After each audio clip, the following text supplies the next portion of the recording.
Good morning.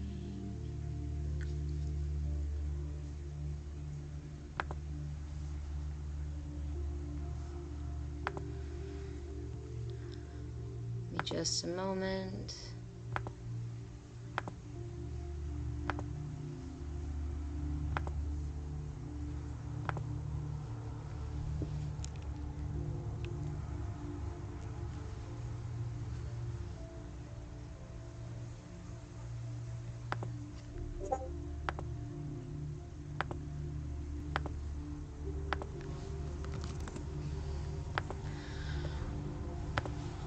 Just a couple extra minutes for getting ready this morning.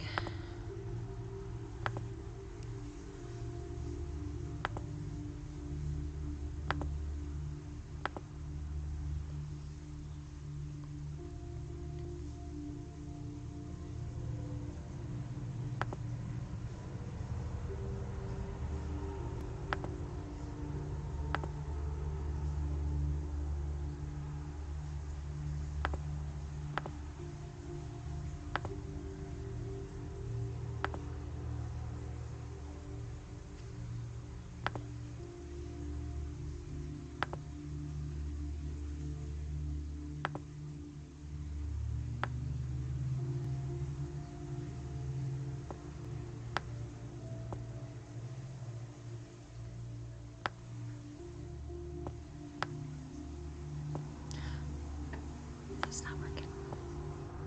That's not gonna work.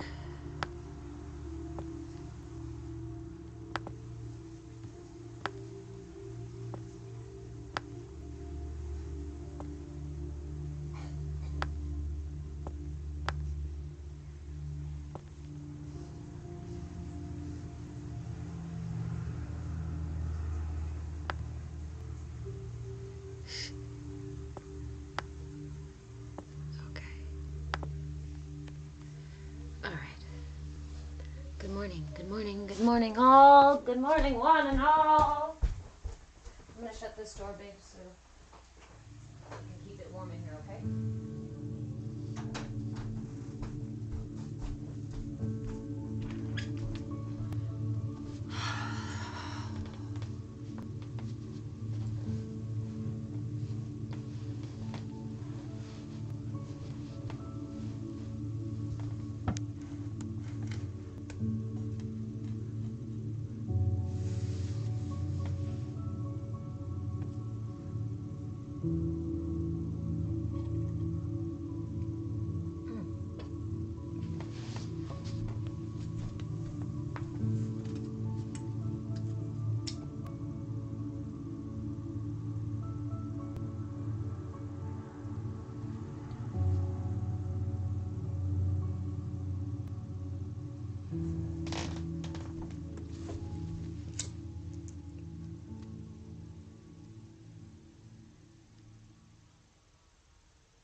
Everybody make it through the eclipse yesterday? Monday? Hey, Tori, how are you? Yeah. I am... Hello. For those of you who are new here, my name is Reverend Deborah.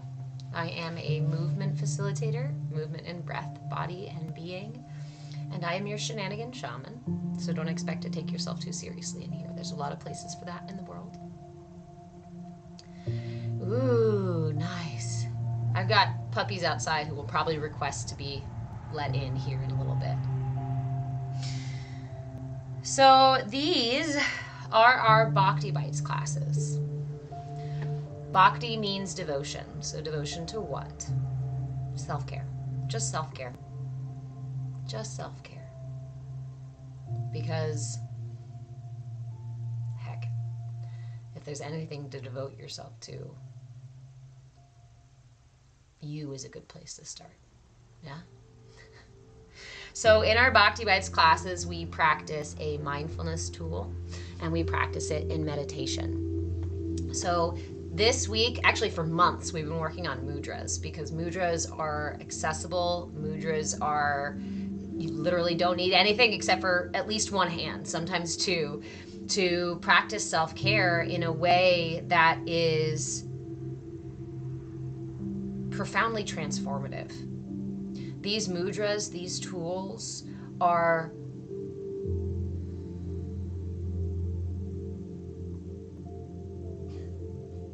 my brain wants to, I just exploded with all of these different words about how powerful and effective they are. But instead of me telling you, why not just try it for yourself? You're very welcome, Avery. Thank you so much for being here. That's how you found me first, was the mudras? Yeah, the mudras are my fave. You know, mudras, I've been working with energy since I was a child. And before I knew what mudras were, I was making connections and doing different things and going, huh, that's funny. Why does it do that? Why does it do that? Hey, wait a minute, that feels different. This one makes me go like this. And then I discovered mudras. Turns out there's a whole list of okay, here's the prescription for it. This one's fire, this one's air, this one's, this one's that, this one's that. So you connect the things and you create the alchemy. You create these connections to redirect the energy channels through the body and offer profound healing. Avery, can you ask me about a mudra you've been using intuitively? Absolutely. Absolutely, yes. So feel free to ask here. Also, Avery, I don't know if you're in the Discord yet. We do have a free Discord, and then we also have different levels of membership within that Discord. But I don't know if it'd be easier to make a video about it or something like that and either tag me in the video or show me here and there. The Agni Mudra. Hey, Anthony, we're not doing the Agni Mudra today. Today, the Fire Mudra. No fire today. We're doing the Gada Mudra this week. Yeah, okay, so just a brief before we get started, everybody. If you would like to join the Discord, you can find the free link on my Patreon, patreon.com /@MoveWithChange. I am Move with Change on all the platforms in all the places. Please go follow me in any of the places that you hang out, but know the majority of interaction, the majority of pretty much all of my content goes into Discord, and a bunch of extras that I don't post anywhere else go into Discord. And it's an unfortunate reality that the more I share these tools with you guys, the more social media starts taking my stuff down. The more explicitly I share the actual tools, the actual explanation of what it's for and all these different things, the more they take it down. So if you want this information, I think the only place I can really share it is in a private community, which is what I've got over at Discord. Okay, Avery, clasped hands with the index and thumb touching and extended. Like this.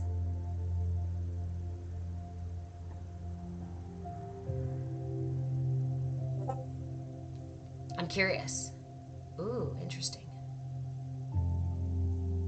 Now I know this one here, which is the Kali Mudra, or a very powerful divine feminine mudra. This is one I intuitively use a great deal. I will look in my mudras and see if I can find one with the thumbs together like this. But that said, what's our biggest thing we talk about in here? You are your own guru, right? If you find yourself sitting in meditation and your hands, you feel like doing this, you feel like doing this, you feel like using this in any particular way, please follow your intuitive guidance. There's an entire realm of yogic philosophy, yogic practice, right, called Kundalini Yoga. We can talk about Kundalini Yoga all day long. People like to talk about it. People talk about it as being a very intense practice, right, even a dangerous practice. You've got to be careful about that energy rising and all this stuff. But one of the things that you don't hear often is about spontaneous Kundalini Kriyas. Have you heard of a Kundalini Kriya? We've done Kundalini Kriya. I like to do Kundalini Kriyas as our meat suit challenges, right? A little 40-day challenge for you to make a shift, make a change. I like to share those. We'll do another one here soon. But a Kundalini Kriya is a specific set of movements, of specific set of poses or activities or things you put together to create a specific outcome. Kriya means action. So these are specific actions with an intended outcome. However, so you can go and study all of those and you can learn all these different Kriyas. And they're all powerful.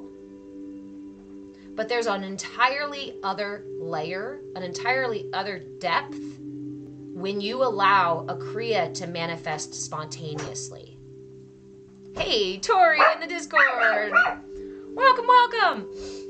So, in this case, where you find yourself doing this in meditation, allow yourself to spontaneously align your energy body, your physical body. Are you guys ready to come in now? Are you ready? Come on, puppies. Come on, everybody. Here comes the cavalry. Yes, darling. Mijo, not right now, please. No.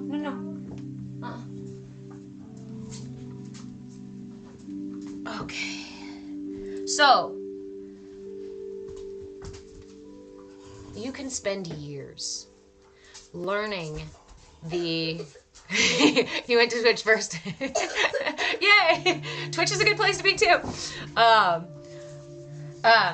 So you can practice for years the prescribed poses, the prescribed kriyas, the specific flows, right? You can go do hatha, which is set in a specific way. And those are going to be important for your practice, absolutely. But I can tell you above and beyond, when you reach the state of allowing the spontaneous manifestation of the tools needed to bring you into alignment, that is really the juice, right? That's the meat. That's the magic. Because my body is uniquely my body. My energy body, my physical body, my mental body, right? All of these things are uniquely mine. When I do something that is a standardized sort of thing, it doesn't account for what I need right now. And in fact, it may not even be what I need right now. How many times I have hurt myself by going to somebody else's yoga class? Not that they're a bad teacher. It's that I was trying to follow the teacher's poses and flow. And it's not what I needed in the moment. In fact, it almost turned me away from yoga. Almost turned me away from these things. When you go to the gym, a lot of times you set up a specific workout for you, right?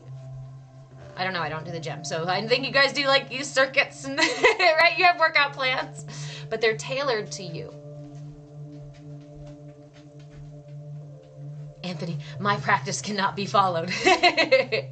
It's not meant to be. That's why I come into these classes and share these tools with you guys, so that you can take them and use them when you need them, how you need them. And I don't want you to sit for 5 minutes a day using the same mudra every day, regardless of what happens. I hope that you take these tools, and when you're in the middle of a panic attack, you remember the mudra, put your hands in that position and receive the healing benefits, the balancing, grounding benefits of it right then and there when you actually need it, in a way that actually works for you. That's what they're for. Nice, Tori. That's wonderful. And that's, a lot of the energy of what this eclipse is offering us too. It wasn't just the sun and the moon in alignment. And we are intrinsically part of the universe. So when something like that happens in the universe, alignment happens in the universe, it is an opportunity for us to highlight that energy in our own lives. So let's get into our mudra. So on Mondays, we sit for 5 minutes, just 5 minutes with our mudra. If you want the replay for that, it is over on YouTube. Hey, YouTube, please go follow me on YouTube. If you're not following me on YouTube, I'm always live on YouTube. Most of my content goes there. All of my replays go there. So please go follow me on YouTube. And Monday we sat for 5 minutes. Today we're going to sit for a little bit longer, and we're going to add a little bit more. Today we're going to add some breath work to our practice. And then on Saturday morning, we sit for a little bit longer, usually like 15 minutes or so, and we make a much more intricate meditation. So today, let's grab our Gada Mudra. The Gada Mudra, G-A-D-A. Gada translates to club or mace. And this is the mudra for stability. This is another mudra that works on the pelvic area. I've been working with the pelvic area and the root chakra and the sacral and the root chakra for the last couple of weeks. So cultivating, grounding, thank you, Erica, cultivating this, right? Tending to the soil so that we can plant the seeds in our coming year. Right? This is the time of year for that. This is the springtime. We get out there and start working the soil. That's what we're doing for the past couple of weeks with our pelvic floor as well, our pelvic area. Dog, you're going to have to lay down if you're going to be here. He's like, oh, you're going to work on your pelvis? Hold on, let me sit right in the right spot where you need to put the mudra. Yes. Okay. So the mudra, the Gada Mudra, is done like so. I'm going to show you 2 different ways to get into the mudra. It is a little bit of a twisty mudra. So if you can't get into the mudra the first way, try the second. If you still can't get into it either way, I invite you to modify and find the closest position you can get to for this mudra. That's where the energy is. Okay, so you need to lay down. I love you. It's going to be a little chaotic this morning. Let's get our mudra without the puppy eating our mudra.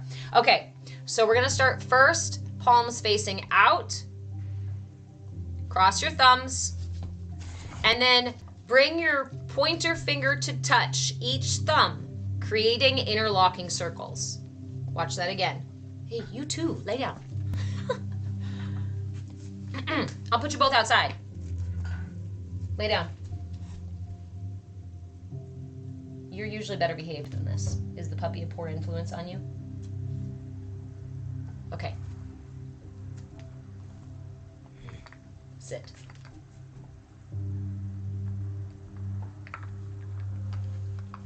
Okay. Gada Mudra. Cross your fingers. Bring your pointer to touch your thumb on both hands, getting that interlocking circles. Once you have your interlocking circles, bring them in together, nice and snug, and touch the tips of your middle finger together. Okay, middle fingers pointing upward, interlocking circles with your pointer and your thumb, and then basically cross these, tuck these in. Tuck your pinky and your ring finger inside of your hands. If you're texting, you don't have the mudra. That's how I can tell who's holding the mudra and who's not. All right, so this is one way to get into it. So your mudra would look like so. This is the Gada Mudra. And we got into it with our thumbs first. Now we're gonna try again. Go ahead and shake the mudra out. It's not playing time. Sirs, young gentlemen. Okay, so the opposite way. Bring your palms facing up. Cross your pinkies. Interlock your pinkies and interlock your ring fingers just at the tips here, okay? And then tuck those into your palms. Extending the middle fingers to touch and creating those interlocking circles with your pointer and thumb. Okay. So either way, whether you begin with your thumb or you begin with your pinkies, we should have the pinky and the ring finger tucked into the palm. Middle fingers extended and touching, creating a little steeple there, right? Interlocking circles with the pointer and the thumb. Now this mudra, working on the pelvic floor or the pelvic area, the entire pelvis, including the low back. We hold this mudra down by our pelvis. And so this mudra, ideally, this mudra is held in front of the pelvis, facing slightly upwards. Personally, this is a lot of pressure on my shoulders and on my wrists. I can't quite do this in a comfortable position. I can't hold this comfortably for 5 minutes. So this is where we modify. Move the mudra out a little bit. Try moving the mudra up a little bit. Move wherever it is that you can hold this mudra without tension. Remember, what are the most important things in meditation but our intention and our attention? Yes, it hurts the wrists, right? So adjust. And if that means you have to open your mudra a little bit to be able to hold it better, go ahead and do that. It is not about creating tension. It is not about hurting ourselves, right? It is about finding the comfortable place where intention and attention meet. When we sit in meditation, we don't sit upright with tension. I sit upright with intention. When I make these connections with my mudra, in my mudra, I don't do them with tension. I'm not pressing and holding on tight, right? Intention. I'm holding the mudra with intention only. So, find what works for you. For me, that means floating the mudra up just a little bit higher. It's going to be in front of my sacral chakra.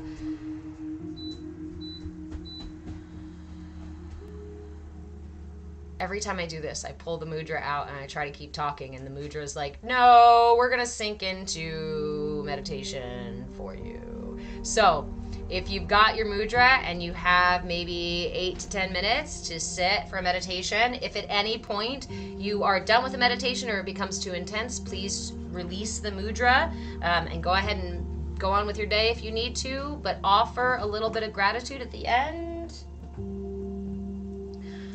If it's available to you, go ahead and close your eyes, and we're going to slip into our meditation, beginning with 3 deep breaths. Begin inhaling the breath through the nose, pulling it into the lungs and all the way into the belly. Sigh it out. Inhale again, lifting the heart and elongating the spine.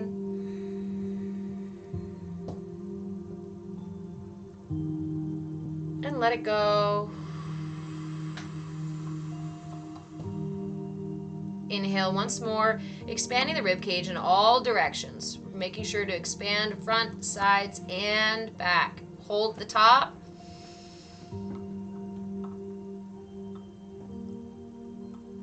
Take in a little more air, a little more, and release. Check in with your mudra. Make sure that the fingertips are pointed upwards ever so slightly.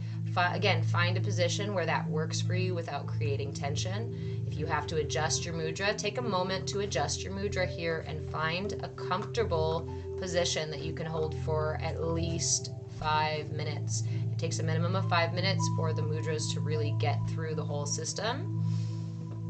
So at the very least, sit for 5 minutes with this mudra. And once you've got that comfortable position, return your awareness to your breath and follow the inhale all the way to the top and the exhale all the way to the bottom. Take these few moments, several breaths, to anchor into the present moment. Find the rhythm of inhale and exhale.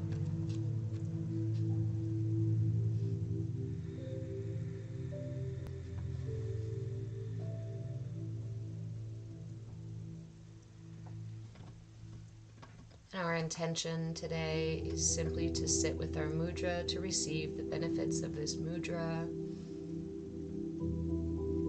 And we bring our awareness back to our intention again and again and again. That could look like, that could feel like resting your attention, your awareness on your breath, just listening to the inhale and exhale. It could be resting your awareness on a point of the mudra. Inhale and exhale, keeping your attention on that single point on the mudra.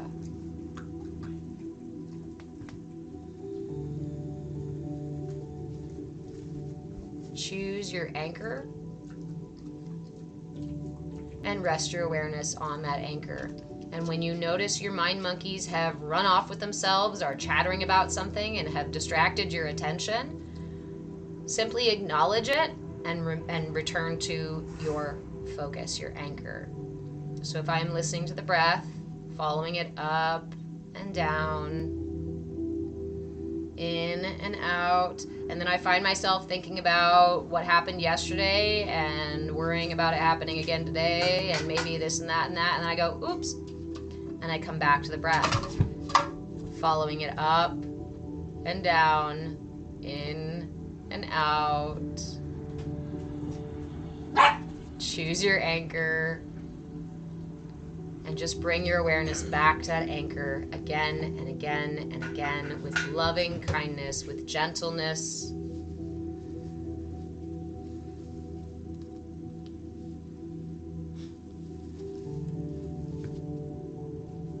It is very important in this space to meet yourself with a radical kind of acceptance, with a radical kind of patience. This is not the place to create a battle within yourself, to guilt yourself, or to chide yourself. We want to open ourselves up to be vulnerable with ourselves in this moment, to be vulnerable with the universe, willing and curious about our experience and the experience available to us. When we meet ourselves with judgment and fear, we close ourselves off to the possibility. So I invite you to just practice in this space a gentle redirection. Every time your attention wanders off, gently usher it back to your focal point, your anchor, your intention.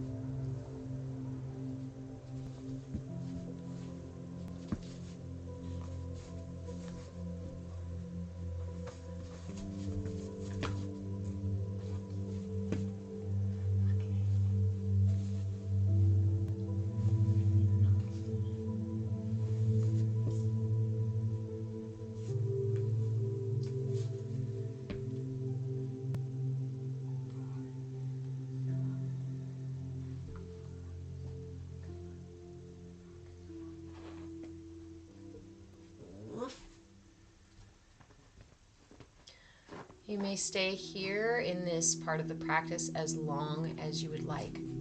This in and of itself is a powerful form of meditation. If you would like to expand upon your practice,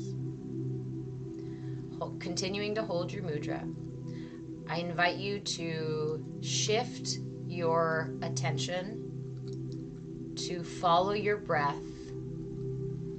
Take a breath in, deep inhale, fill your lungs. And as you exhale, imagine the breath exhaling down the front of the body all the way to your pelvic floor. At the end of the exhale, resting your awareness on your root chakra, your pelvic floor. And as you begin to inhale, bring the breath up the back body. So all the way up from your pelvic floor,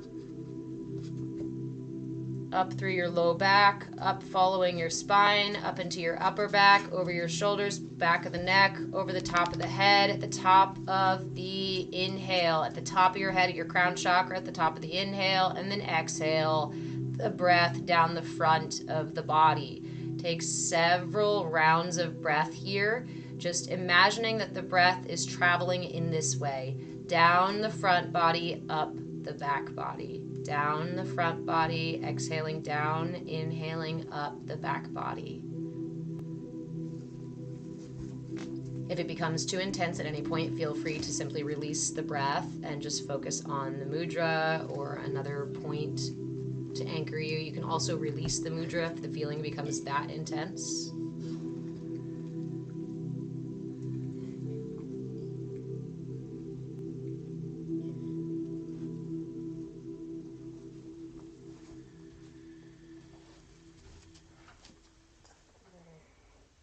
Slow, steady breaths.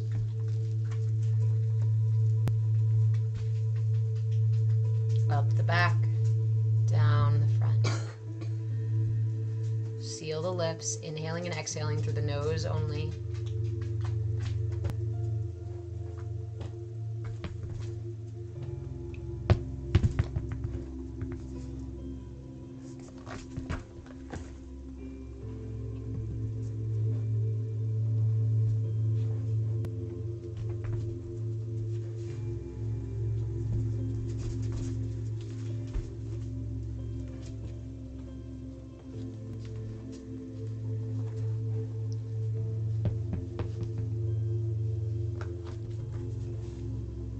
Keep breathing, bringing your awareness back to your intention again and again. Meditation is not about perfection, it is a process. It is about being present with the practice.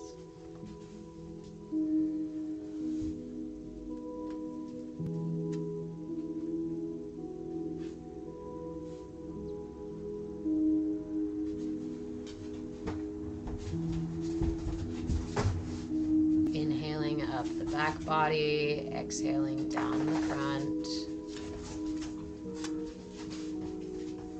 Creating a circuit down the front body, connecting the root chakra up the back body to the crown.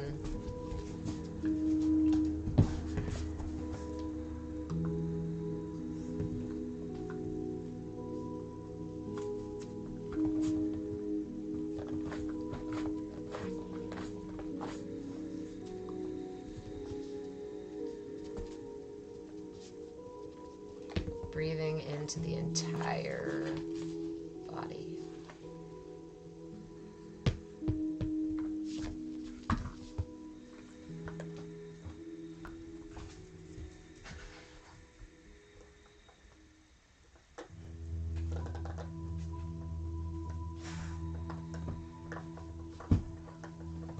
At any point, if you notice your mudra collapsing, please check in, realign, readjust. Hold your mudra with intention.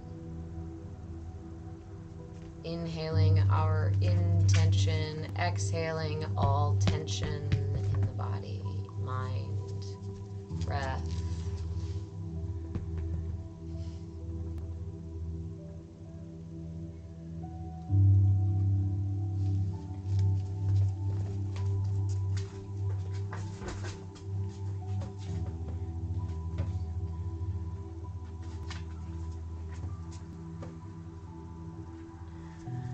Stay here with your practice as long as it is available to you. I highly encourage you to sit here as long as you feel comfortable doing so. The longer you sit with it, the more it will resonate within you. Meditation, mudras, breath work, presence. Just presence. When you feel complete, take a big deep breath in, fill your lungs and hold at the top. And slowly exhale through the mouth,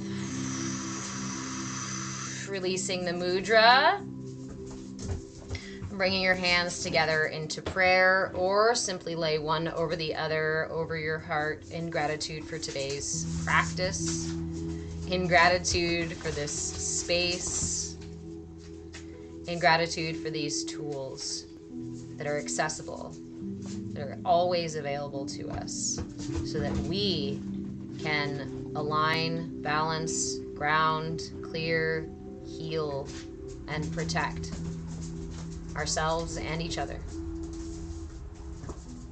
Offer yourself a little bit of gratitude for taking the time for self-care today. You are so fucking worth it. I'm so proud of you for showing up. And thank you so much for joining me. When you're ready to come out of meditation, please do so slowly. Offer yourself some stretches, some wiggles. If it's really bright where you are, I suggest rubbing your palms together until they're nice and warm, and then cupping them over your eyes and fluttering your eyes open before committing to the full scope of the most adorable chaos is happening over there. I'm sure you guys can hear the pitter-patter. Cha, hello. What are the hand chakras? The hand chakras are minor chakras. Are you guys getting me over on YouTube?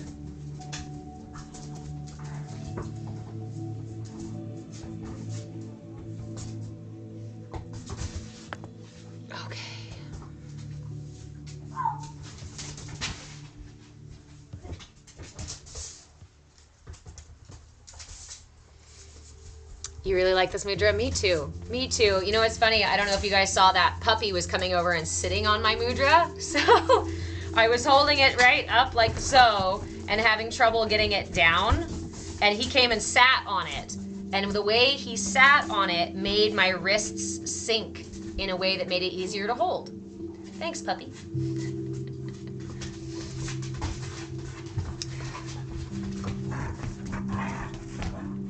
Carol. Off-topic question. I don't know if anything's off-topic in here. We like shenanigans, so just throw them out left and right. Anyone else not depressed but no longer excited to go do things? Anyone feeling sluggish? Anyone feeling like they're needing an extra rest? Anyone feeling like there's a lot going on internally and externally and it's time to just chill out for a little bit? Yeah. That is a pretty standard thing, I think, right now from what I've been hearing from others and what I've been experiencing myself. Tori, that was you a few months ago. April has opened up so much more for you.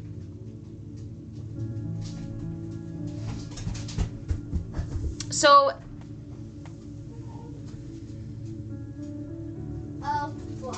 following the seasons, following the cycles of the universe, of our planet, is a really important thing to do, right? So when we look at right now in springtime, it is a time of rebirth. It's a time for new beginnings. It's a time for planting seeds, for tilling the soil, for warming the earth, warming up, for light coming back, right? There are so many things that begin to happen for us in the springtime. But I will note something here, and this may be what you're talking about here, Carol. Everyone.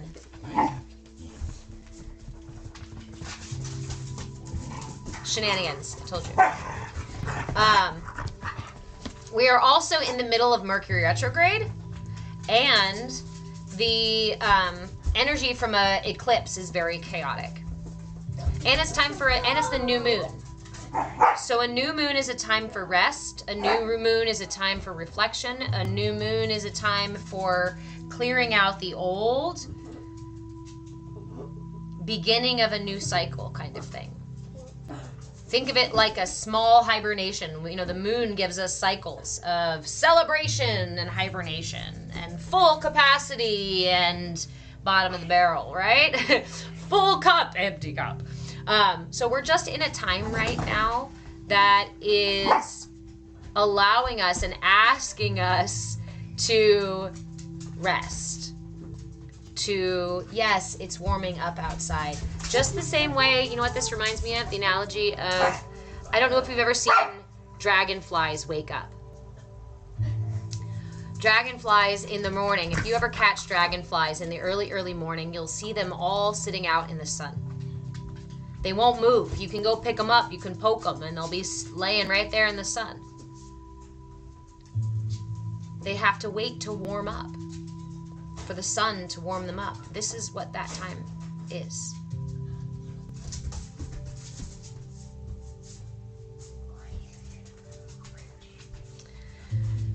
Yes, everybody wants, okay, the eclipse. The eclipse. The divine union of the sun and the moon. And everyone filming it with their cameras. And I love you all. I really love you all. I really do. There were some things caught on camera that we don't have explanation for. Thanks, Nikki. I forgot which ones I had in. But I will say, the thing I will say is that I'm with you, Calyptos. People are talking about this. I guess there's a couple things. Sorry, I keep getting stuck because my brain is running faster than my mouth is. Last year, here in my own yard, I saw something very similar to that dark image that went across the screen in Texas. People caught a dark thing, right? Fly across in front. And there were a couple of different angles and there were a couple of different videos of this. One looked more direct and the other two looked a little bit more movement. So I saw here from my own yard last year a dragon.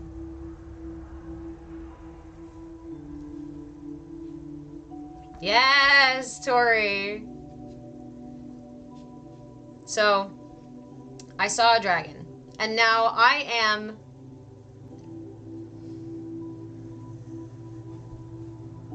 a healthy skeptic. I believe that we interpret things the way that we want to interpret them. And I also know that magic very much does exist in this world. And when we choose to not see it is when we don't see it. And we can use our prefrontal cortex to explain things in a million different ways. Does that mean that the simplest answer is not the truth? Right? Does it mean that the complicated answer is actually the truth? You know what? The important part is, what does it mean to you? Does it cultivate fear within you? Or does it cultivate hope? Do you feel expansive and more connected and lighter? Or do you feel contracted and smaller and afraid? We can make meaning out of metaphor and metaphor out of meaning, right?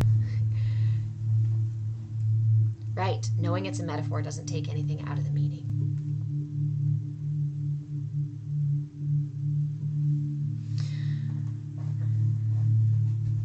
So I invite you to take what you want from those events. I invite you to ask yourself where it sits within you. And if it hits places of fear or anger or apprehension, then dive into those places and explore and find out why. Maybe not even find out why, just give it space. We don't need to bicker about what the dark thing was in the sky. The most important thing is that we talk about the different ways we see our reality. My friend, the awesome Fez, hey, I like your username there. I am a non-denominational reverend. So I studied lots of different religions. I began as a Catholic, became a Buddhist, studied Hinduism, Christianity, studied Native traditions, Eastern traditions, Western traditions, and I chose none of them as my badge to wear because they all speak the same truths. And it is the bickering of the details that keeps us separated from each other and keeps us bickering with each other. There's this really cool game. It's called Set. I don't know if anybody plays Set. It's a game of matching sets of cards, kind of like a memory game. You match these sets. And it's an interesting game to play with people because it will very quickly show you if your brain is the kind that looks for differences or similarities. Go find a set of Set, right? Go find the game Set and play it for yourself. It's going to show you very quickly. Are you looking for similarities or are you looking for differences?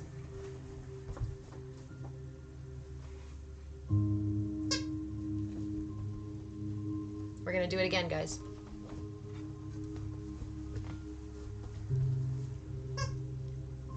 By way of being human, I am stuck with only my own lens. All I have is my own lens to see through. And this lens is shaped and colored by all of my experience. Inherited, nature, nurture, all of it makes this lens uniquely mine. Now, I can't give this to someone else and let them see through my lens. Only I can see through my lens. But if this is all I can see about of reality, this is it. This little frickin' pinhole, that's it. That's all I see. Yet I have the audacity to tell everybody I know all there is about reality. I have the answers. I know for certain that my little tiny viewpoint is correct. I love you. That's adorable. I used to do the same thing. I used to try to prove my little viewpoint correct. But here is the nature of the collective. Here is the nature of humanity. Here is the nature, the reason why we have subjective experience and why we can't step into somebody else's shoes. To see, that almost went in my coffee, to see all of reality, all of it. I'll never see all of it by myself because I am merely looking through a single facet. You cannot have coffee. It is not for you. I have only a single window out of reality, into reality. You may be standing very close to me, and somehow by nature and nurture and whatnot, our windows are really close together, and we're gonna go, oh my gosh, I see the world really similarly as you. We're tribe, we're soul tribe, we're family, besties. I feel you. But when we meet someone whose perspective is I'm serious about the coffee, whose perspective is way over here, what do we say to them? Excuse me, you're wrong. Your perspective is opposite of mine. I know mine is valid and true, so yours must be wrong, right? Let me tell you how it is. And this, to me, is the real epidemic of our time. Is that I never get to see all of this over here unless I am willing to suspend my judgment long enough to hear from somebody else's perspective, and not just to listen to it, waiting to respond, waiting to argue, waiting to debate, waiting to tell them my perspective, but to sit here and really put myself in their shoes, to really offer my awareness to their window and say, show me. Actually receive their words, right? There's a difference between, we have a saying, in one ear and out the other. That's not listening, is it? No. The words go right through you. You don't even stick to nothing.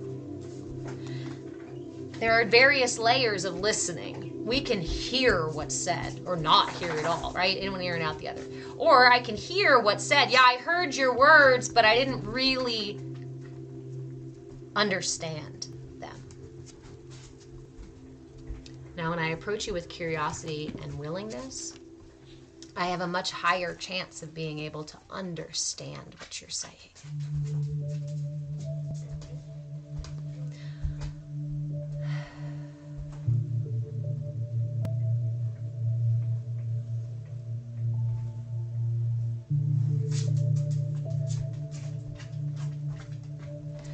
Nature, reality is full of duality. We can see black, we can see white. We can see dark, we can see light. We can feel good, we can feel bad. And any one thing in and of itself is not good or bad. But this color orange, to me, is the best. It makes me feel happy. And for someone else, the exact same thing. This in and of by itself, that color right by itself, is not good or bad. It is the judgment I place on it.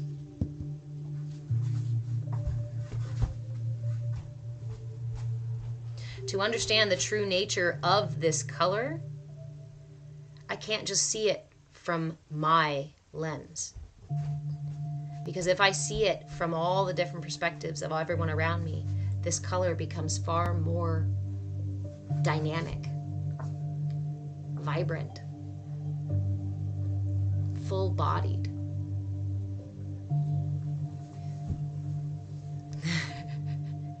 Right, Tori?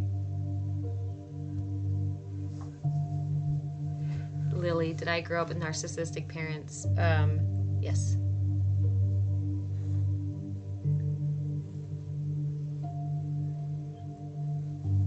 So, let's keep talking, because it's imperative. It's imperative for us to honor all of our perspectives. Imagine if we worked as a unit and all used our eyes to then report back to the whole what reality was, and we all saw each piece that's separate as part of the whole. Holy fuck, we'd see the whole elephant. I think we'd understand the nature of reality if we stopped bickering.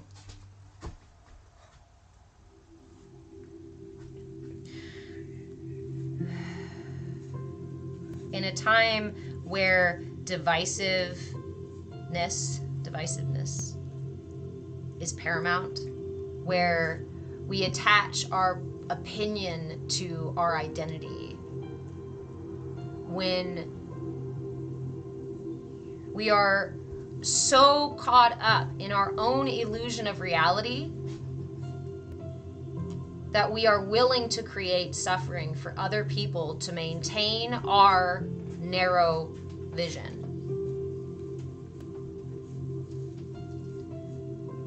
I cannot tell you how imperative it is.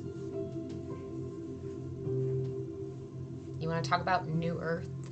You want to talk about the Emerald Tablets? You want to talk about ascension, evolution?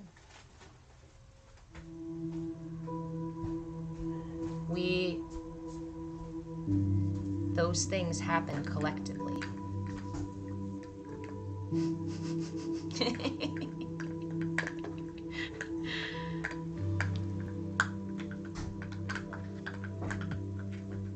going to check in here over on Twitch. Hold on a minute.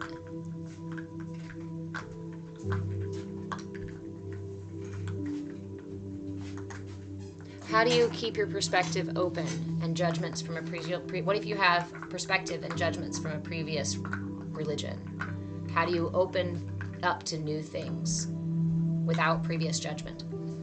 It's a radical practice. It feels radical. It feels strange when you first do it. If you are used to seeing the world like this, and it feels safe to see the world like this, which is usually why we continue to see the world like this, then doing this can feel a little scary, and oftentimes we avoid it because it feels scary. So I would suggest practicing active listening. Find people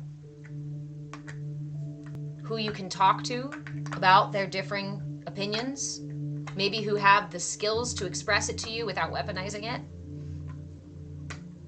Practice. That's how. And do the radical thing. Let yourself feel awkward. Something I did for a long time that really helped me is that when someone would call me something, now this is a dangerous one, so please be careful. Somebody would say I was being selfish, or I was being, mean, or I was being manipulative, or I was being rude, or I was being whatever it was somebody accused me of being, right? I would take that and I would try to put myself in their shoes. I would try to see that as true. Not take it on as true, but as a thought experiment. sit there and go, okay, if I observe my actions or words or whatever it is from the perspective of that is true, I am being rude. Okay, so let me look, because the brain is self-confirming. So let me look at my behaviors and let me see what could possibly be construed as that. I found that when I did this and then turned around to the person with what I found and said, you know what? I hear you. Because these behaviors could come across as this if you come from this perspective, or if you believe these things to be true about me or about the situation. And it opened us up to spectacular conversations. Yes, zoom out and look.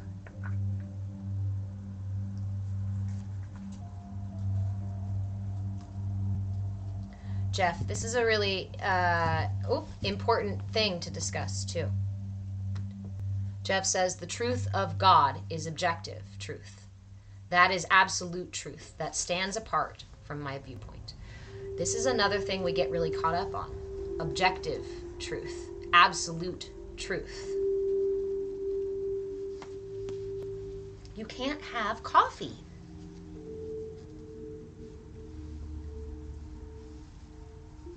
It is our belief in, we have to remember, to be able to relieve ourselves from narrow-mindedness, we have to remember that even opposing beliefs can be true. There are those of us who experience reality with many gods. Does that make either one of us wrong? Not in of itself. It's a difference of experience. And if I am living in South America, my experience is going to be different than somebody living in Russia. Now, we don't tell people, we don't go to, somebody from Brazil doesn't go to Russia and say, all of this is wrong. No, we recognize that the other one has a completely different experience by way of where they are in the world and perspective and objective experience and whatnot. Hey, Corey. Young man. I'm gonna put your punk ass outside. What you doing puppy things? You know what? I'm trying to have a serious conversation with these people, and you're coming in here like a little spark of divinity, trying to be a chaos monkey. Are you a chaos monkey? Thank you for creating chaos. Thank you. Because chaos evolves into order, and order devolves into chaos, and back around again.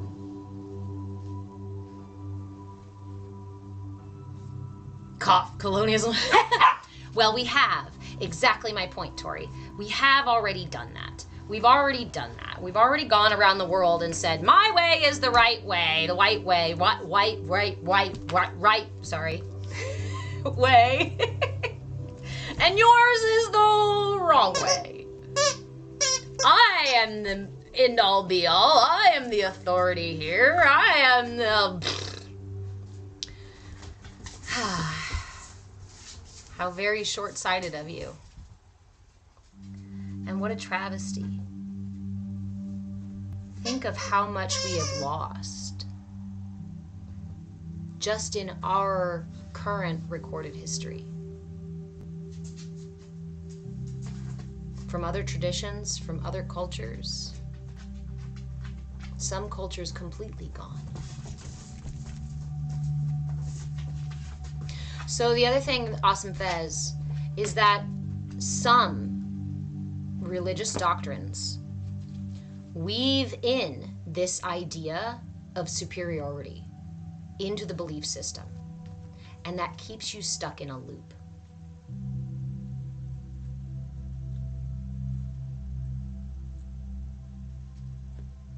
And it's my experience that that's by design. Just like the ones that cultivate fear. Be afraid of punishment. Do what I say and don't question me, or you will suffer for all of eternity. Fuck. Really? No. I mean, If that's your perspective, then yes. You choose. You disagree if it contradicts what the Bible says they can't both be true. That's what I'm saying, Jeff, is that that particular religion has woven into it the confines to keep you in a state of... It keeps us in a very infantile relationship with a singular, somewhat narcissistic God.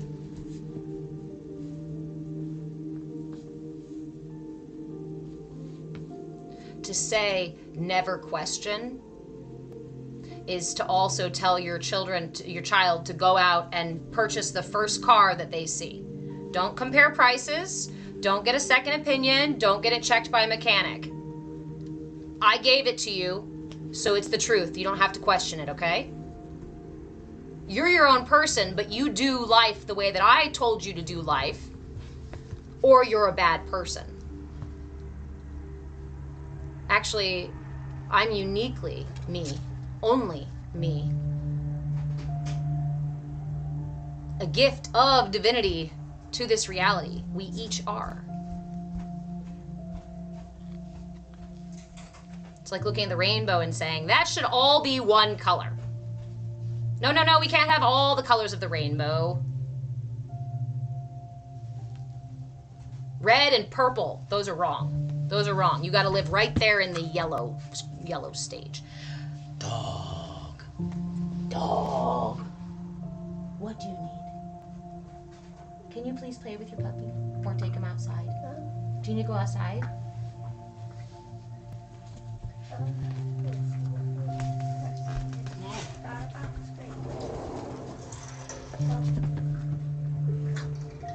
Not right now, please. Oh yeah, if I can picture is Bhakti.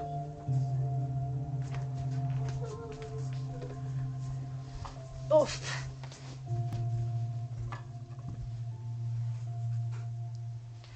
What's interesting to me is that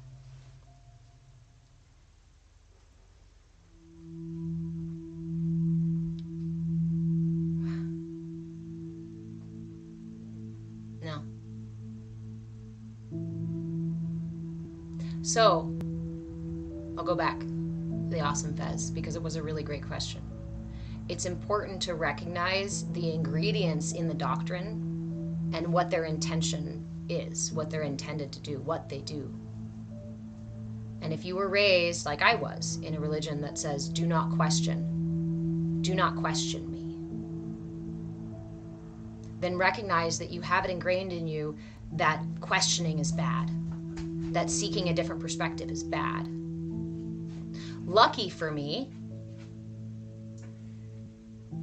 I also had narcissistic parents who said, do what I do what I tell you to, or you're bad.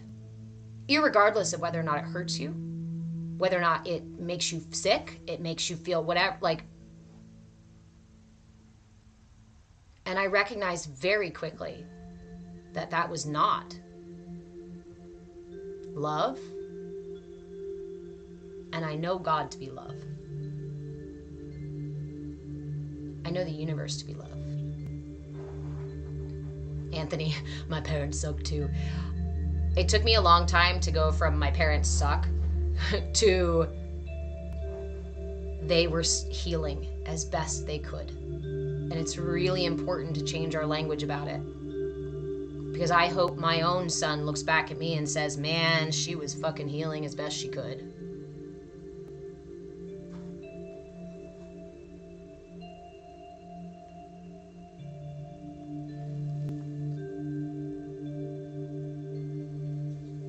Erica, religion equals rules, idea, lifestyles that came from man, motive to control, oppress. So that's the thing too, right? Is that, awesome Fez, I didn't heal completely. That's a lifelong journey. That's a lifelong journey. So we should never expect to be healed in this lifetime. That was something that left me in a lot of suffering, is chasing down my final healing. Instead of accepting the process, instead of accepting the practice, instead of accepting that this was a rise and fall, an ebb and a flow, a lifetime of in and out breaths.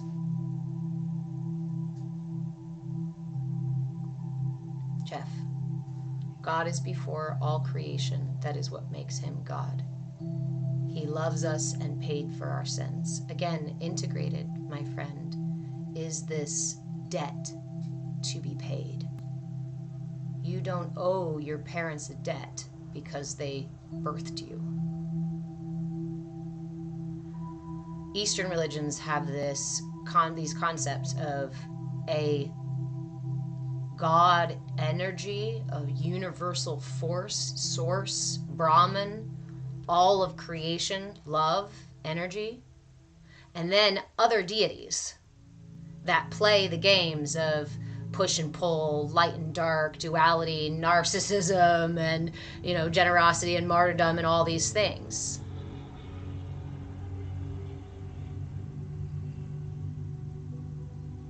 And in studying all these different religions, it is my understanding that Christianity, Catholicism, that came about, this singular God, came about because of a deity. Because the nature of the universe itself doesn't tarry with these very human, very mortal, very material world things like demanding people to adhere to their rules. The universe is. God, Brahman, is, from my perspective. From my perspective. Do I mean that you should take mine and make it yours without questioning it? Never. If God didn't deal with sin, would God be loving? If God created sin, if God created all and God created sin, but God punishes you for sin, is that not setting my child up for failure? I don't want him eating sugar, so I'm going to leave sugar on the table there for him, and then I'm going to walk away and tell him not to eat it. They didn't experiment like that. It's very difficult to prevent yourself from doing that, especially as a child.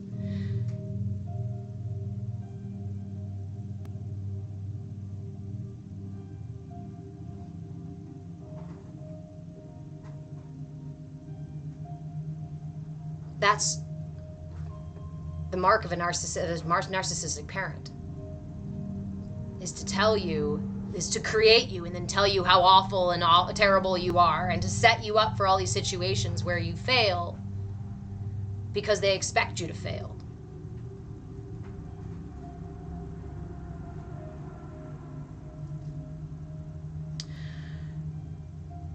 One of the most important things that I found that was missing from Western religion was the personal responsibility. I am responsible for my choices, sin or not, good or bad.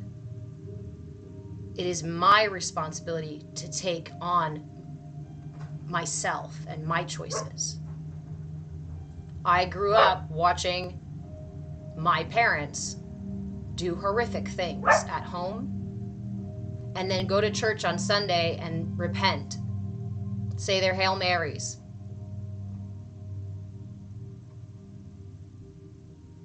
And then come home and do the same things again.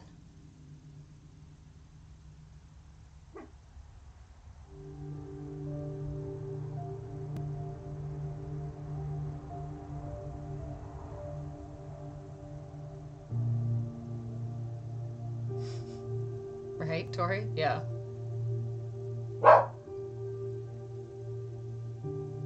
It sets you up for failure.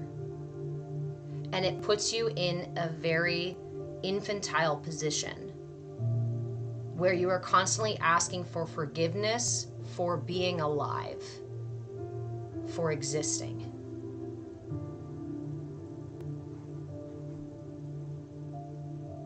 Didn't God create everything in the universe, Jeff? Yes?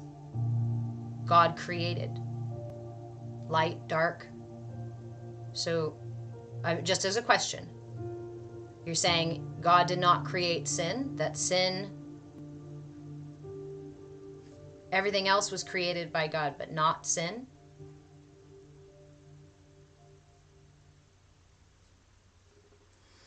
Which methods did to practice non-judgment?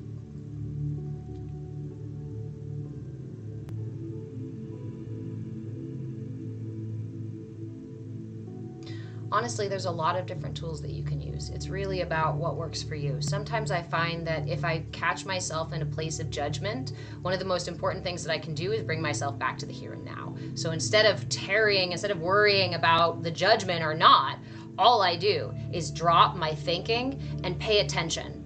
I look at the person's hair color. I look at the clothing that they're wearing, not for judgment, but for observation. Love you, Nikki. Have a great day. I look at them and everything about them and the room around them, and I listen to the sounds and I feel the warmth of the sun and all of these things, because all of these things take me out of this place, which is where judgment happens, and brings me into this place of experience. And if every time judgment arises in your mind, you can just bring your awareness back to what is actually happening right here, right now, then you're going to start rewiring that knee-jerk judgment. Mindfulness, go back to heart center. That's the other thing too. A lot of times judgment comes along with a racing heart or shallow breath. So paying attention to the here and now. Going, I'm sorry, can you say that again? Can you repeat that again? I didn't quite hear you. Because if what you said pinged judgment and my brain went running off with itself in judgment, I'm probably not actually listening to what you're saying because my attention is elsewhere thinking.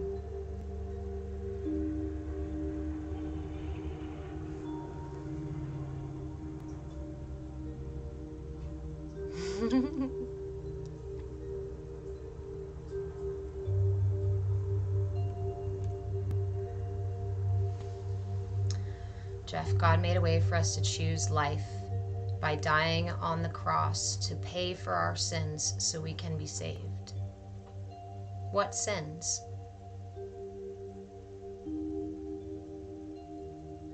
Seeking knowledge, seeking understanding, questioning the status quo. Those are the ones that I found to be our original sins existing. When he told us to stay infantile. Don't learn something new. Just enjoy this perfect reality without questioning it. Can't you just enjoy this perfect reality without questioning it? I told you it was perfect. Why are you questioning that? Because it doesn't feel perfect. Because I thirst for more, because I am by my nature naturally curious and expansive. That's how growth is.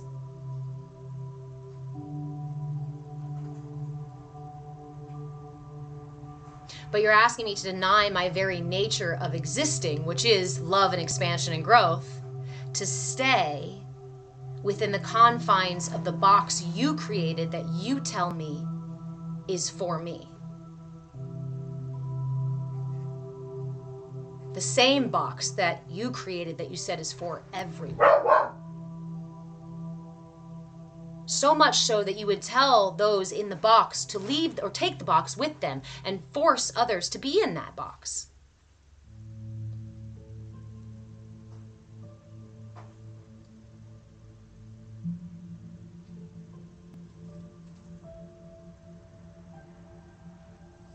Erica, you do believe God is in everything. There's one of my favorite songs. You guys have heard me sing it, say it, quote it a million times. But it comes from a Sanskrit prayer. And the line is simply, if you don't see God in all, you won't see God at all. Because the nature of the universe is God itself, is love. What do I think about all the chaos that's in the world? It is part of a cycle, just like winter is part of the cycle. Chaos, just like as an herbalist, we call it the healing crisis. A fever is called a healing crisis. A fever is chaos. My body's in a relatively homeostatic, sort of healthy space, right? And then something comes in that needs to be cleared away. A virus or infection or whatnot. This is what happens. Mold happens, death happens, life happens, So this virus parasite comes within me and chaos ensues. My body heats up, my cells begin to vibrate. Here we call them immune ninjas. My immune ninjas start attacking the virus. It creates chaos within me. That chaos is necessary for healing to occur. As a collective, as humanity, as this larger cycle that we are in a healing crisis. Everything is a paradox. And laugh at it or it will kill you. It will be the death of you.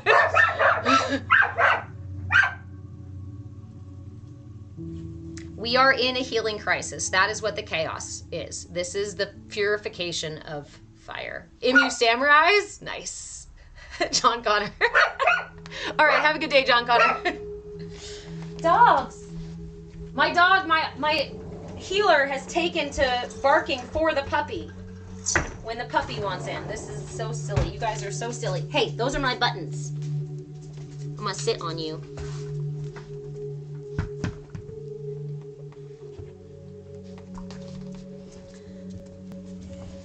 Everything is balance. We live in the illusion of duality, of the push and pull, of birth and death, of light and dark. And if we focus on the separation of them, then we will constantly be pulled in all these different directions, to the past and the future and the light and the dark and the good and the bad, and we're going to judge everything. But when we begin to see the fluidity of the cycle of night and day, the cycle of rise and fall, ebb and flow, then we can see the continuity in it. And when we see the continuity in it, we see the unity in it. And when we see the unity in it, then we see creation.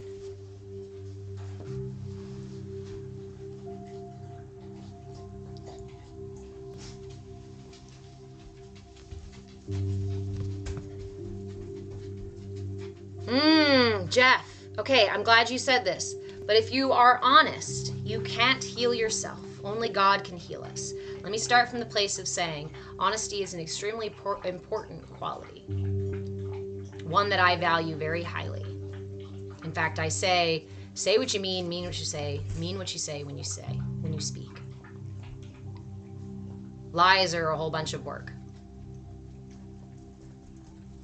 So from a place of honesty,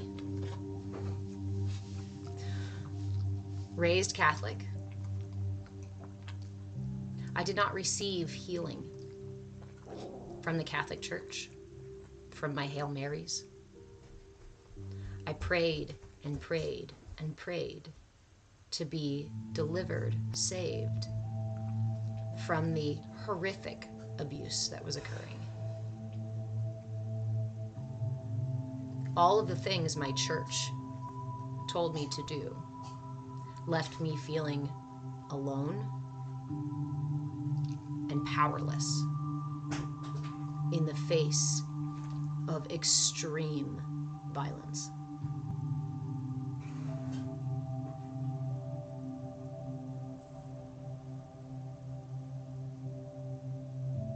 I was gifted, however, with my family's lineage of energy work.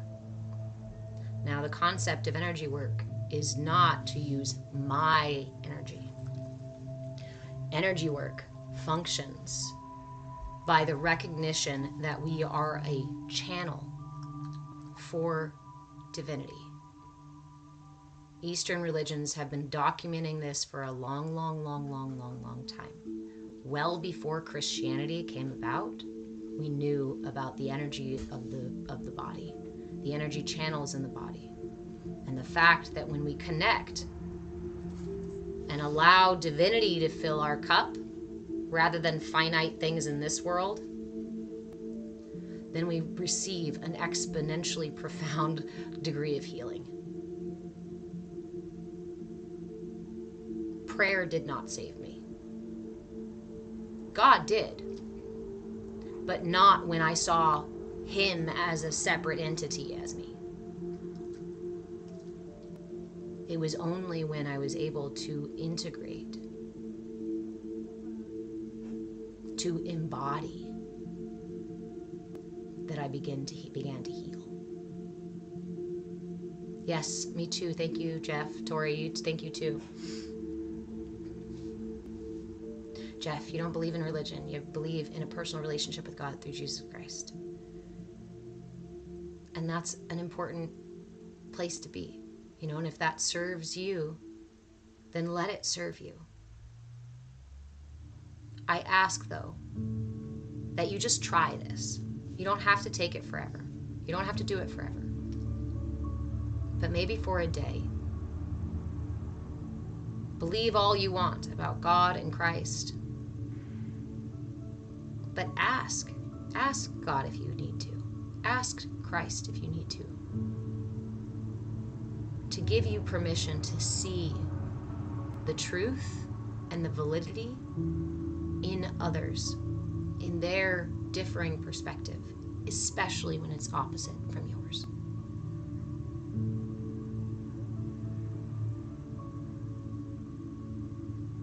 Only in unity. Awesome, Fez. Where can you find the things I just said? You want to quote it, the part where you said, enjoying without questioning. I'm not sure if I quoted anybody. Those might have just been my...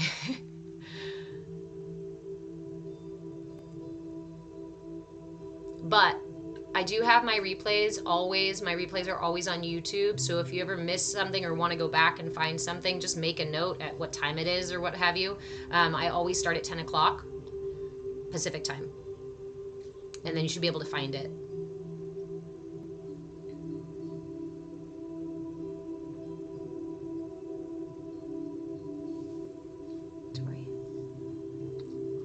And if it helps, I offer my hand for you to see our world. And this is the piece that's so important. We talk about suspending judgment so we can see from other people's perspective, but we don't always acknowledge that there's the other side of the aisle that needs to show up too. We need to be willing to not weaponize what we say, but to share our perspective honestly, authentically, without using it to hurt or belittle someone else. These are skills we've lost.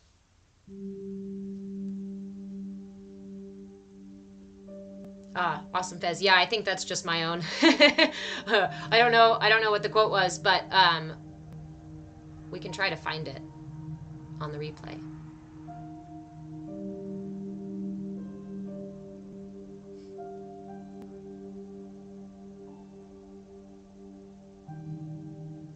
Samantha, give you help with anxiety of traveling to the other side of the country. What's the part for you that is giving you anxiety, my friend?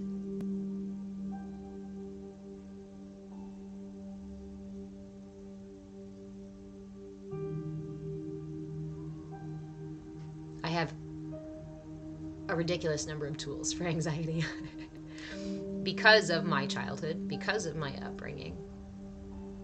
I carry every day. I walk beside PTSD, anxiety.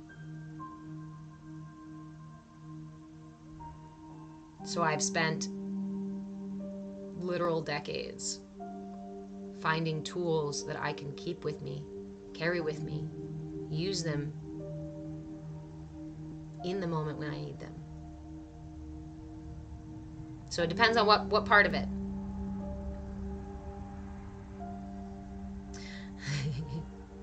Cha, let's let it happen. It's the only way out of anxiety. Yes and no. Yes, you need to feel it. Yes. It's important to feel it.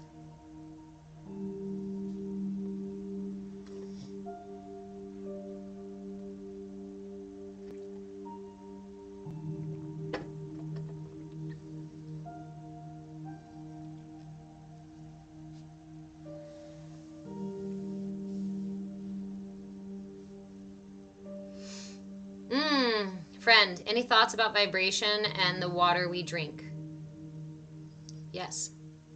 So again, I've been working with energy since I was a child, and we are made up of how much water? 70-some% water.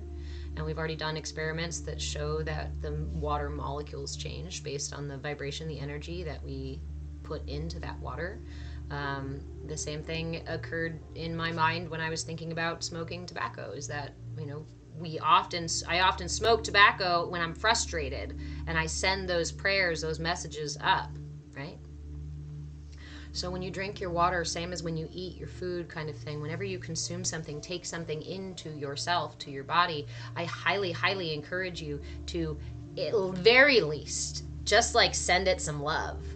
My favorite saying that I use with anything I consume is I say, in this bowl, in this meal, in this cup, in this water, in this food, whatever words you want to use, in this meal, I see the entire universe supporting my existence. A really beautiful mindfulness practice with anything you consume is to take a moment and think of all of the things that had to happen for it to arrive right here in front of you.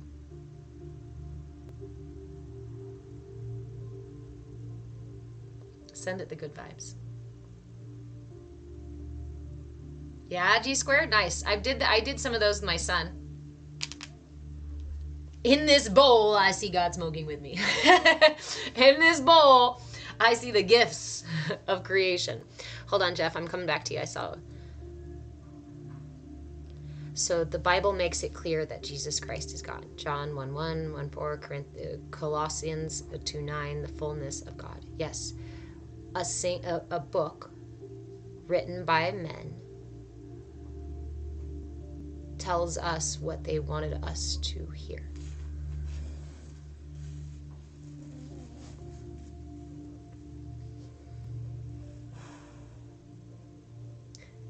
Thank you, Calyptos. The Bible also made it clear when Jesus himself said that we too are God's. John 10:34. They also say those with eyes to see and ears to hear. Because the deepest wisdoms, yes, Tori, also that changed multiple times. Because the deepest wisdoms are not always the simplest things, or they can be said simply. Oftentimes, the wisest of us speak in parable, speak in prose, speak in story. Because language is limited. And sometimes speaking matter-of-factly gravely misses the point. But when we use our language, our voice, our energy to its full capacity,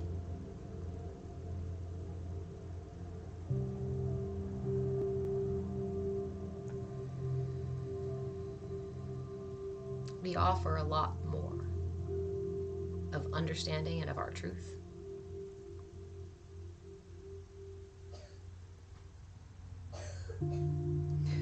Yes, Tori, too. There's a lot of stories. And this is the thing for me that if you're going to take a book as the end-all be-all, then I believe that you should take the entire book as the end-all be-all. But we don't take the entire book as the end-all be-all. We read the book and we take out the things that we want to use and that are applicable and support our confirming our beliefs and our fears and our desires, and we leave out the rest. If the entire book was truth, then it should never have been changed, and the entire thing would be truth.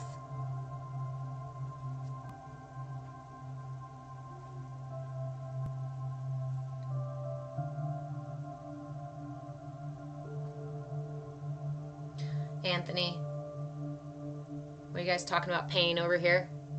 Did I tell you guys recently what my son, how do I learn to live with pain? Okay. My son recently had an insight. I don't know if you were in here the other day when I was talking about it. He stubbed his toe or scraped his foot or something like that on accident. Didn't notice it until later. Came to me and said, Mom, I just discovered something about pain. I just realized something about pain. I said, what? He goes, well, you see I scratched my foot right there? You see it even had a little blood. I said, yeah. He goes, well, I didn't feel it. So, pain is just in your head. And I went, that's a really good place to start. That's a really good place to start. pain is something we experience.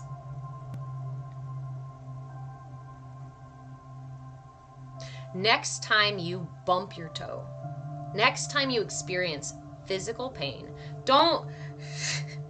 let's not even let's not talk about the emotional or mental pain yet. That's another layer. Let's start with the easiest stuff, the physical pain. Next time you stub your toe, next time you prick your finger, next time you get a paper cut, suspend your judgment. Be completely present with the experience. Calyptos, now you got me doing this. In fact, I invite you to look at that thing, let's say I'm chopping stuff. Oops, I cut my finger. Okay. I'm going to stop. I'm going to look at that thing. And instead of calling it pain, instead of thinking about it as pain, instead of feeling tension in my body like I normally would have going, oh, shit! I'm going to do everything I can, like walking into freezing cold water. Do everything I can to keep my body relaxed, keep my breath slow and steady, and just observe. The fact that you observe in this way is going to shift your pain immediately, your experience of pain. And you can decide where you want to go from there. You want to lean into the stinging feeling and call it stinging? Or notice the way it throbs. All of that blood flowing to that area to heal it, to start to repair it. Wow, my body is already starting to repair itself. That's pretty fucking powerful.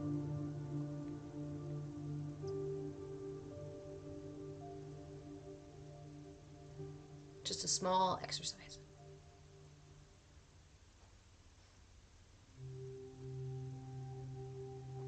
Thank you for sharing the space, Reiki Goddess. Jeff, this was little g referring to his creation. We are made in the image of God, but we are not God.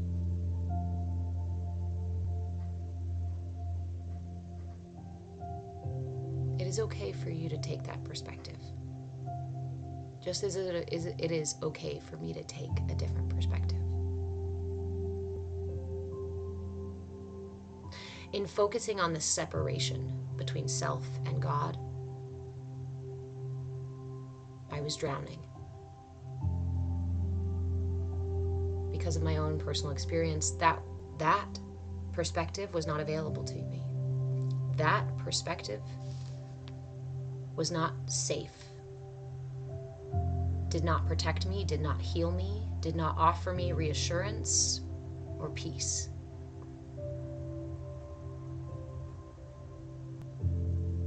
But when I found God here, here, here, here, here, here, and here, here, there, there.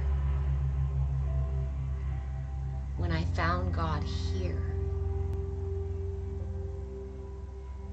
I suddenly realized that God was not somewhere far away, busy with all the things.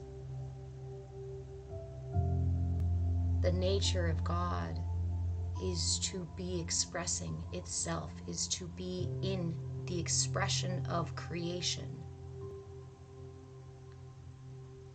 God is the cycles of creation. When we choose to see that perspective, you can find God there too. Do I walk around saying, I am God? No.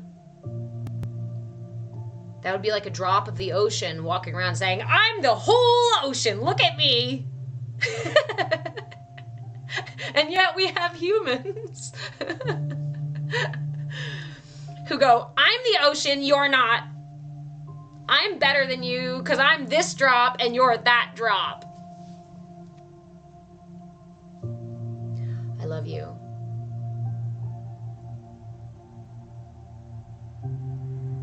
Because I recognize the insecurity in needing to make yourself bigger and better than somebody else, right or wrong, above somebody else. I watched my mother need to do that. and have seen lots of other... That would be Poseidon. Yeah. Doesn't Aquaman also have like a super like the attitude thing? This is the nature of creation. To laugh at our ego. To laugh at the part of ourselves that says, yeah, Look at me, I'm big and tough.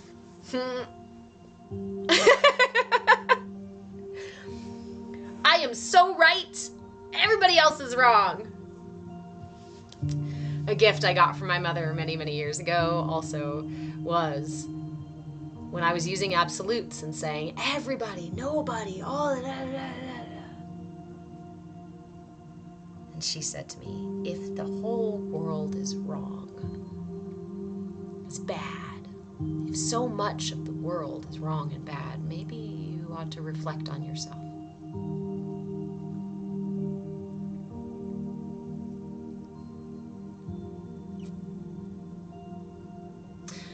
Calyptos, yes, that's when we ask, where did the word God come from in linguistics? Linguistics, language is limited. Language is a human creation in an attempt to express these expansive, infinite concepts that we don't have words for.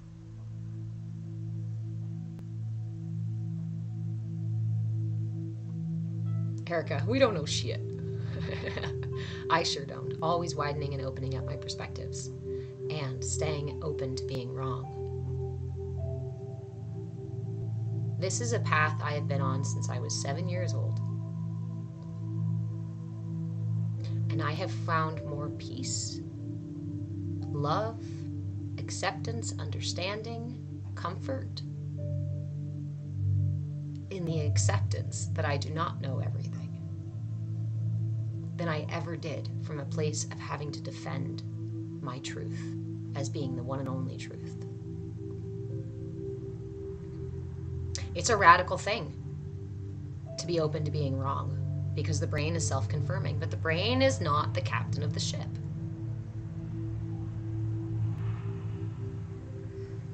Yay, friend. Cheers to you. Gratitude leveled up.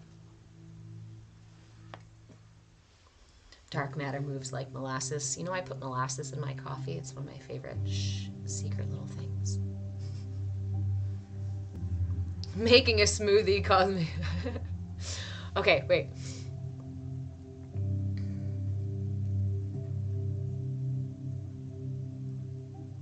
Calyptos, the word, I don't know how to say that, came from gudan, meaning to invoke.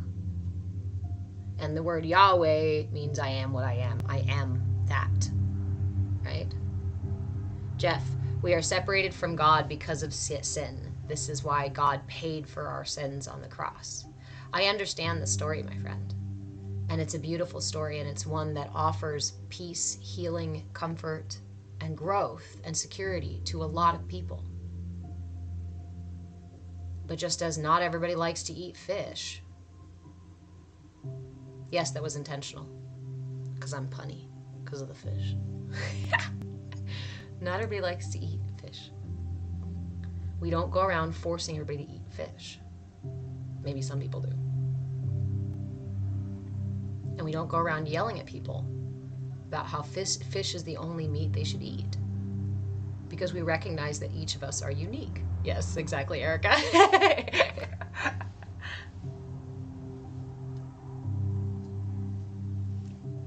We accept that your constitution is different than mine in a variety of ways, in many, many ways. So we don't need exactly the same nutrients to survive. And in fact, when we try to all adhere to the exact same nutrient levels, calories, food diet, whatnot, some of us get sick while others thrive. AKA, this reality is not single pointed, but multifaceted. And my experience here can be very different than your experience here. It does not negate the truth of our separate experience. And if this concept that you are separated from God because of sin, and that you need to find your way home to God, if this dialogue in this way, that story in that fashion works for you, then by all means, my friend, follow the path that brings you toward your truth.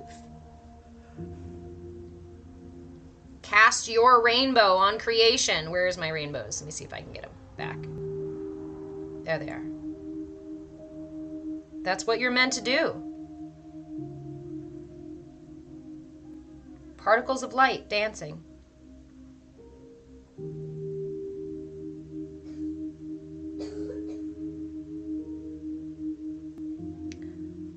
The prism is all of creation, is our reality. If the prism is our reality, then the light itself is God. And as God shines through this reality, it creates these separate, beautiful, seemingly separate, beautiful little rainbows. What does it do? Light reflects through the prism, and the light is split up into all these different colors. Does that mean the colors are separate from the light? Is this rainbow, I don't know if you can see it or not, are these little rainbows separate from the light? No. They are still the light, just separated into the colors because they're fractaled by the prism. Our reality, in my understanding, in my experience, our reality is this prism. God is the light, and we are these beautiful little rainbows, temporal, dancing through this reality. With all of our joy in our seeming, in our illusion of separation. Why do we need the illusion of separation? You can't find your way home unless you leave home first. You can't find your way home unless you leave home first. You cannot meet someone new if you know everyone and everything. Yes, okay, who else is seeing a line of people holding hands around the earth? Okay, Tori, do you know? Maybe you don't, but here. When I was a little girl, I had a belt that was exactly that. Had people all the way around holding hands. And I used to wear this belt all the time. Even when I didn't need a belt, I'd wear this belt. Because for me, it reminded me of that. Of people all around the world accepting, respecting our differences and recognizing the unity in our differences. In fact, there's a Shel Silverstein poem that I eventually got this tattoo here in representation of that belt and of this poem.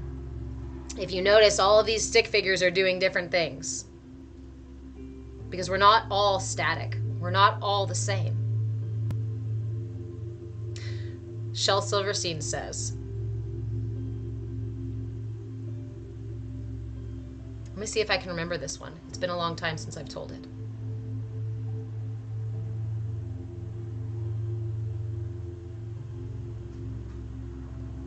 As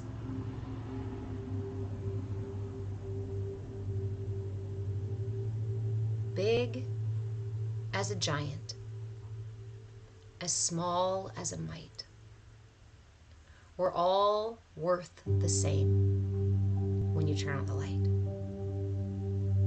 We all look the same when you turn on the light. As rich as a sultan, as poor as as poor as a something. We all worth the same when you turn on the light. I'm gonna have to refresh my memory here. It's been a while. No, it's right there.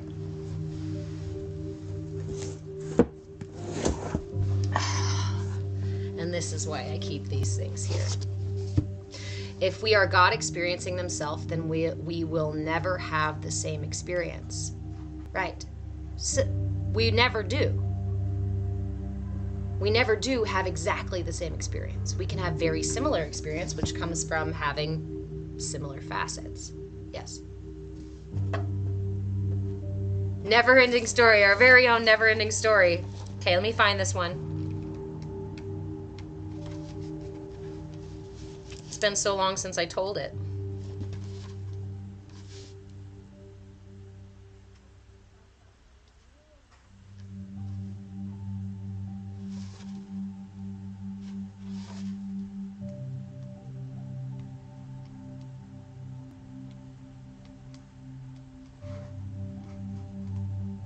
Because this was my idea of the way that reality really is meant to be, that humanity is really meant to be.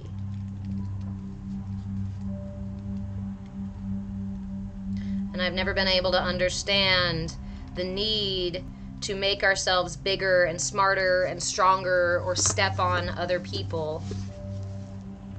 And it's what led me down my path. It's what made me want to be a nun when I was little. It's what eventually led me to being a reverend.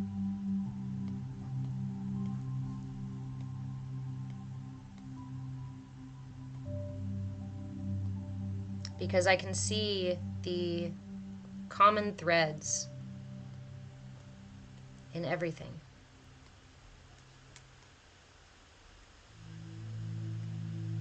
And when we focus on the common threads, when we focus on what makes us similar, what connects us, then we see God. You can't see, what's the saying, the forest for the trees? If you're sitting there staring at a tree and saying, this tree's right, this tree's wrong, this tree's too big, this tree's too fat, this tree's too small, you don't see the forest itself. If we step back and see the entire forest, we do not judge it for the trees.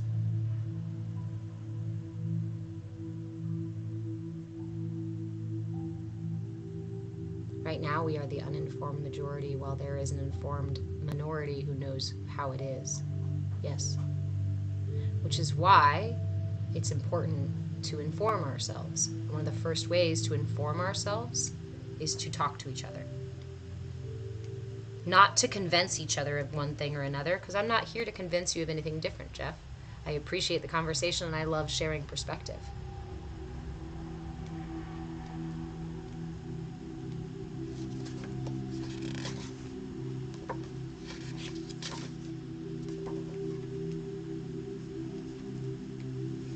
Maybe it's not going to let me read it today.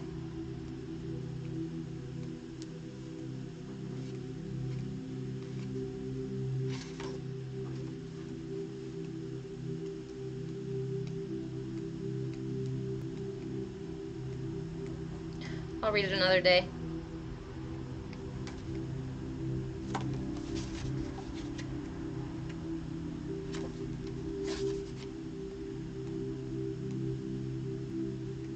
Yeah. I'll read it another day. But I love that you saw that, Tori. And here's the thing about the uninformed and the informed.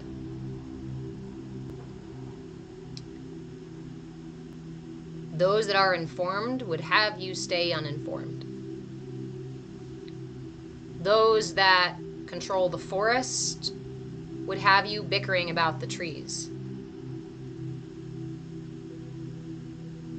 Those that know the true nature of your intrinsic power would have you looking everywhere outside of yourself for that power.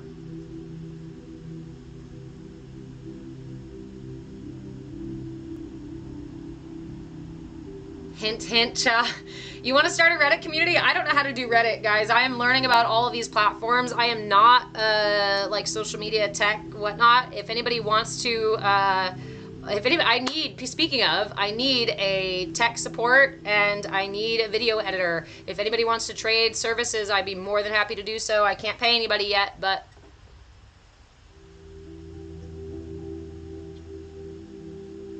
if somebody wants to manage a Reddit, I'd love that.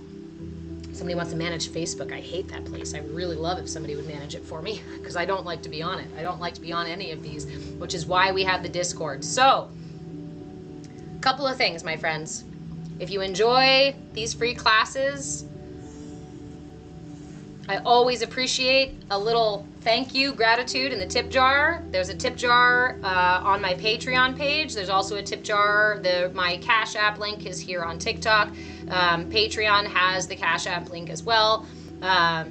So I appreciate any gratitude that you can offer for the free classes.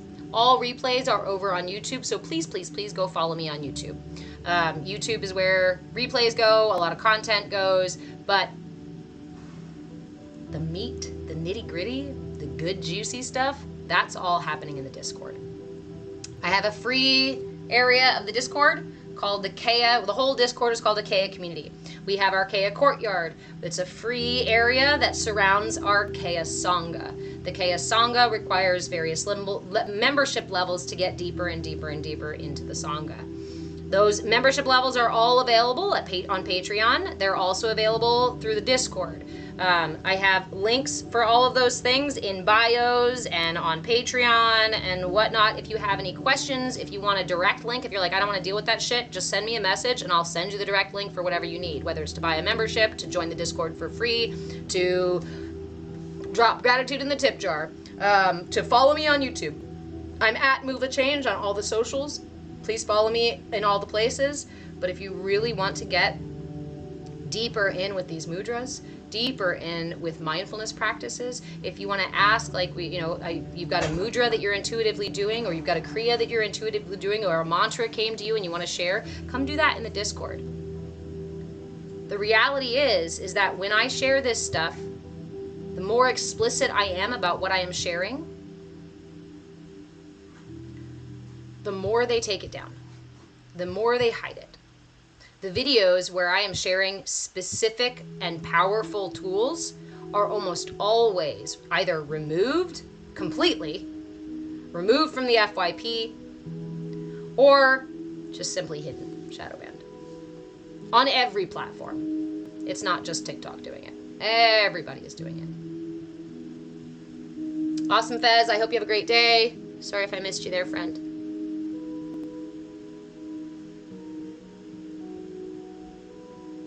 Come join the Discord. I'd love to chat with you. Got some great questions there. I'd love to chat some more.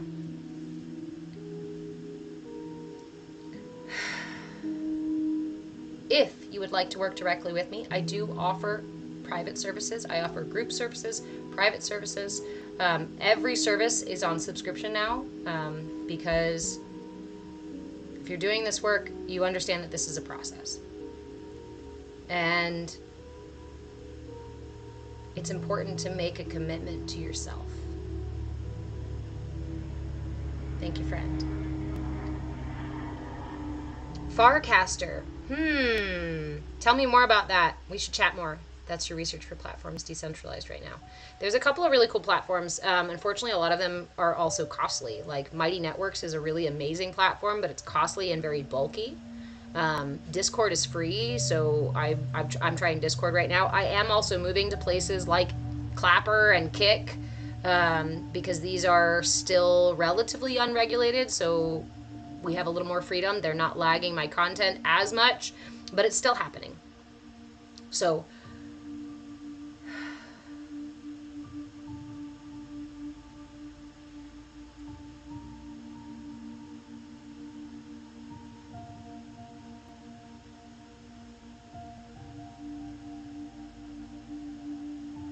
if you have any questions about any of that, if you'd like to work directly with me, if you'd like links for things, feel free to send me a message. All the levels are over on Patreon. Please follow me on YouTube. I'm trying to think of if there's any other announcements. Another perk to membership too is that I create workshops. I put those workshops out multiple times a year. I have a conscious connection workshop out, so that is available on the Patreon page. As a member at the Sangha Scholars level and above, you get complete and total access to my workshops. Those workshops sell sometimes for, $20-30 to $1,000 or more. It's a really, I like to give shit away for free, as you guys can tell. So, if you support me through membership, support the work that I'm doing through membership, support your work, your growth through a membership like that, I make sure that is packed full. Right? Members?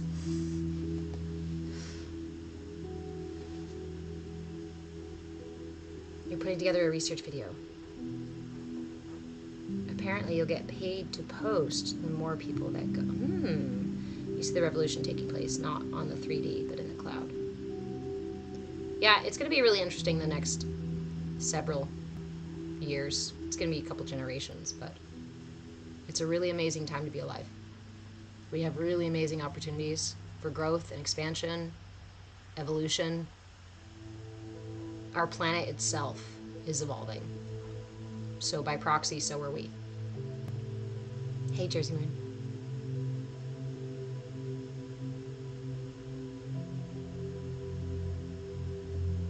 It's imperative that we come together, that we recognize the validity, the inherent divinity within each of us. And we get out past the illusionary place where we see this and look at the rainbows and go, wait, look, I am separate from God because I'm right here and God is over there, but I can't see God. I just see God as a reflection through this reality and in me, so we must be separate. I love this analogy so much.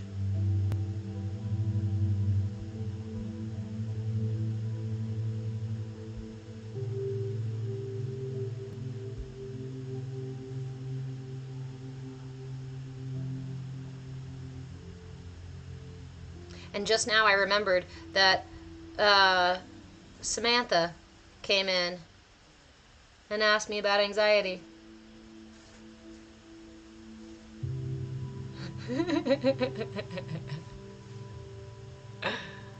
I'll have to message you, Samantha, if you're not still in here. Thank you, Chizzy Moon. I'm gonna go ahead and go. I'm gonna go enjoy a late breakfast with my son, who's home from school sick. Dinosaur Jesus, is that the pot calling the kettle black?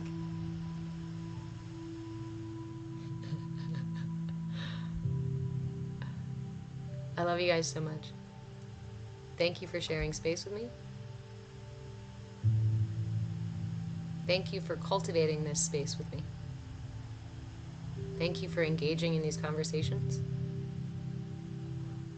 Thank you for being willing to express your perspective, to speak authentically from your truth.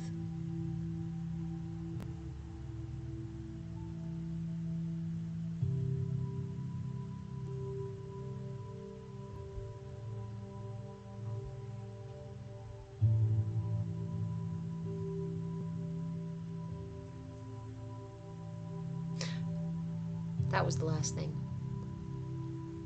Members, Sangha members, we have group coaching tonight at 4:30 Pacific time. The Zoom link is in Discord. You've got to have, the beautiful thing about Discord is we got membership levels that we can like separate the spaces by. So you've got to be a Sangha supporter or above. No. Yes. Sangha steward or above. I just created these tiers. Sangha steward or above to get into the group coaching. We have twice weekly group coaching, Wednesday night and Saturday. We've got Monday practice sessions, which you need to be a Sangha supporter or above. All of the tiers are explained and outlined both on Patreon and on Discord. If you would like to get into any of these classes, all the levels of membership below Sangha Scholars have a 7-day trial. So you can pop into the Discord, get the class you want to. Honestly, if you want to join me for a Sangha session and just get the one class for that week and be done, then you can be done. I am not here to convince anyone of anything. I am here to share with you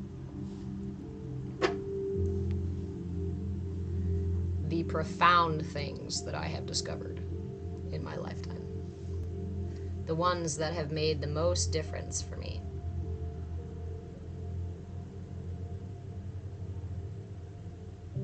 they work for you, great. All the better. If they don't resonate within you, that's okay too. There are other gifts out there. So, okay. I will see all of you either tomorrow morning for Tiny Yoga at 10 a.m. Pacific Time, or tonight in group coaching at 4:30 Pacific Time, or Saturday at 10 a.m. for Bhakti Bites. Or I'll see you in the Discord, maybe tomorrow night. Maybe we'll do a dance party. I keep saying dance party. Come on, guys. You want a dance party with me? Okay. Message me if you have any questions, concerns. Message me if you want to debate any of this. I am more than happy to have those conversations. But remember, above and beyond, come join us, Erica, and we'll have a dance party. We have in the CAYA community a free dance hall that is open 24/7. All you gotta do is go in there and do like a hashtag play thing, and you can play whatever you want to do, whatever music. We also have a space called the CAYA Cocoon. If you're needing a body double or somebody just holds space, you can show up in there too. I have recipes that I've been dropping in there every month. I have more information on the mudras in there. We have a Bliss Bazaar to support small businesses. If you are a small business and you would like to use our bazaar to sell, to advertise your stuff, please do so. We are creating a community. Yes, thank you, Cha. Apparently we also have a Reddit. Good. Have you joined the Discord yet? You should at least join the Discord. I'll join the Reddit if you join the Discord.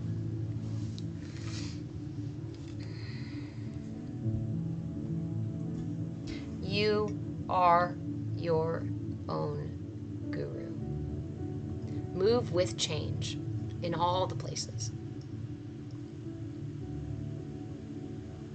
The free link to the Discord is on Patreon, so if you find patreon.com Move with Change, you can find the link for the Discord. You also find my tip jar there.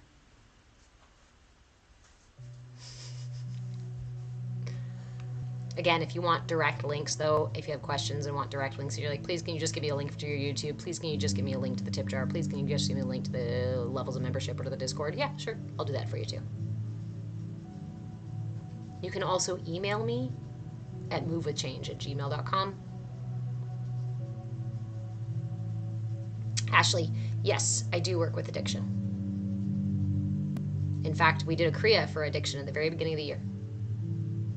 I do private coaching as well as group with addiction. Our space is a come as you are space. We call it the CAYA community, CAYA Sangha, CAYA Courtyard. CAYA, C-A-Y-A, stands for come as you are. Because if you're really doing this coming home to yourself stuff, it's imperative that you are authentic with yourself. If you're working through addiction, authenticity is imperative. Come as you are. And for many of us who are just stepping onto this path or haven't been doing it too seriously and are now like, okay, I'm going to commit myself, we find ourselves in situations where we don't have people to talk to about this, where we aren't surrounded by our tribe yet, where we're looking for teachers and gurus and, quotes and info, and we're like, I don't even know where to start. That's what the CAYA community is for, so that we can share and learn and grow together. One of my favorite spiritual teachers, Thich Nhat Hanh, said that the next coming of the enlightened one, of the Buddha, of the enlightened, of Christ, right? The next coming of the enlightened one is unlikely to be a single person, but instead a sangha, a community of people practicing mindfulness together. And I know that my role, one of my purposes, is to simplify this stuff. To offer it in accessible, digestible, beard snacks size bits. Because We come home to ourselves in tiny little steps. Occasionally, we make leaps and bounds.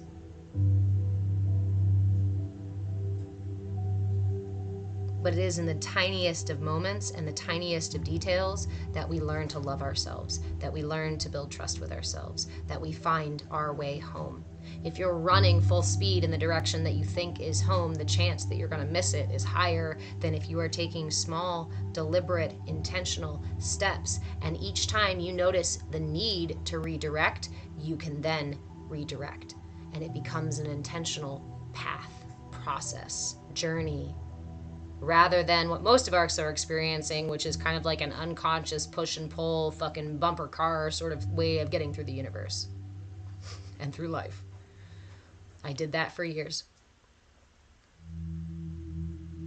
So, let me keep giving you free stuff. The only way we can do that is in the Discord, because the social medias, take it down. Lag it, hide it, tell me that my stuff's unoriginal and low quality. You just don't want them to know how to activate, like how to integrate light codes. You just don't want them to know how to balance their chakra system. You just don't want them to know the pressure point to relieve migraines. Right? Let me share these things with you guys. It's my request of you. To do that, you got to join the Discord. And you can do that for free. If you would like to get deeper, join our group sessions or work directly with me, there's membership levels for that. And remember, again, this is not about me putting a price tag on a gate. It is about exchange. Am I called to do this? Is this what I'm doing? Absolutely. Do I still have material world things like bills to pay? Yeah. Is it important that we make sure there's an exchange with our energy? It's part of honoring your truth as well as the truth of the other. In that vein, in that same vein, if your truth is that your relationship with dollar bills is not great, but your relationship with yourself is growing and is something you're committed to, then reach out to me. All of my prices are flexible. Because it's about the energy you put in. What you're going to receive back is about the energy you put in, is directly related to. And does that energy only have to be in the form of a dollar bill? No. We need to also get outside of that mindset that the only way to give energy is to pay with a dollar bill, an arbitrary thing outside of myself. That only has value now based on, we don't have to get in the politics of money. Shh. Until we can move our attention collectively, even a small collective, yes. That is how we become enlightened, is as one, as a collective, not on our own.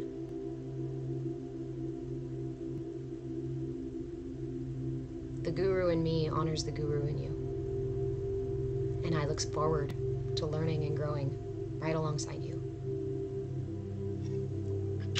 Go enjoy your Wednesday.